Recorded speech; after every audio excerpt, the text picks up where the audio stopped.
If you are currently struggling with comparing your body to others, please keep watching because I have a technique that can be helpful in softening the comparison game.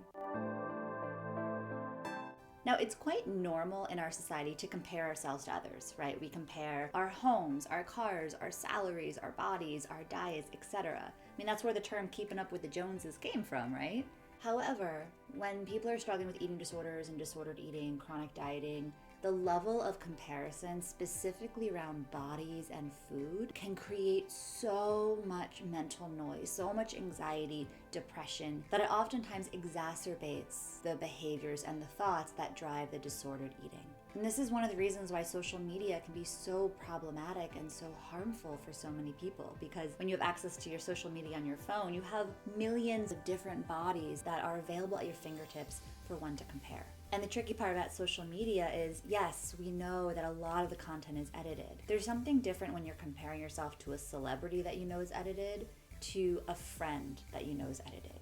So even when there's an awareness, that comparison game is still running pretty deep and can cause a lot of issues. Now, I know for a lot of my clients, and I know this was true for myself, is that sometimes the comparing of your body to other people, sometimes it's because you don't really even know what your body looks like. You don't really have a solid gauge to how your body looks. So I want to hold space for the fact that sometimes the comparison is also just trying to ground yourself. Be like, do I look like that? Am I that big? Am I that small? Does my body look like that?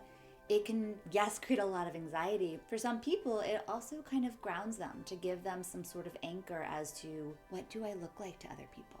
Now, another problem that comes along the way, sometimes people only focus on certain types of bodies. It's kind of similar to, say, when you're buying something, right? A car or a bike, etc. You start noticing that particular car or those bikes everywhere you go. And when someone is trying to actively change what their body looks like, they're going to seek out those bodies and then compare their bodies and then feel less than, because those are the only bodies they tend to focus on. So also notice if that resonates for you, especially if you live in a city like LA and New York City. So if any of this is resonating and you're sitting there thinking, oof, yeah, that comparison game it's not super beneficial to me right now and I really do want to work on it, amazing! So this technique I started doing in New York City, and I will say it's much easier to do in a city as opposed to a more rural area, but you can still make it work, especially if you have farm animals around, which will make more sense in just a minute. So if you find that you are walking around just sizing up different bodies and comparing yours to them and feeling badly about it, my invitation to you is to stop looking at the human bodies and start looking at the dogs that they're walking. Yes, friends. Look at the dogs. The reason we're looking at dogs is A, we're interrupting this pattern of staring at bodies, diverting your attention from the human bodies to the dog bodies or the cat bodies or the cows or the goats or the pigs or whatever animals you have access to in your area, but beginning to look at them and seeing how even within the same breed, the bodies are vastly different, right? I have a Frenchie, and if you start looking at Frenchies, you'll notice they come in so many different shapes and sizes, they're all Frenchies. And what I love about focusing the awareness on dogs is that they are just living their best life. They are in their bodies, doing their thing. So take as much time as you need to begin to divert your awareness to the dogs. And when you really begin to embody this knowledge, this inner knowing that all of these dogs are all so different in so many different shapes and sizes, and they all are just pure love. And when you can sit and embody this knowledge that there are so many different dogs or so many different animals around, all in different shapes and sizes, and they just are.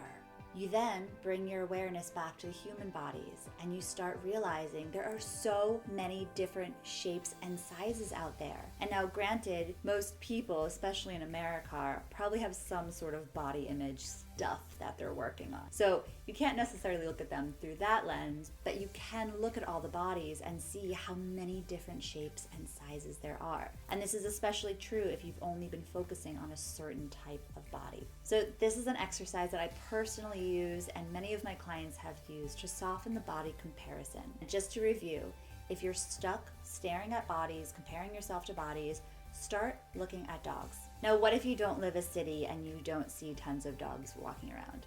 Well, if you live in a rural area with animals, maybe again you look at the cows or the goats or the pigs. If you're on social media, maybe you start following different dog accounts or cat accounts or different animal accounts and just allow that to be in your feed to interrupt the pattern of only looking at human bodies. And in time, again, we don't know how much time this will take for you, but in time, as you do this with the intention of softening the comparison of your body to others, when you then return your awareness to human bodies, it can help soften that comparison towards your body and others. Now, if you are struggling hard with the comparison game and disordered eating behaviors, etc., I do have a resource linked in the description to help you find support in your area based on your insurance and financial status. So until next time, friends, stay curious.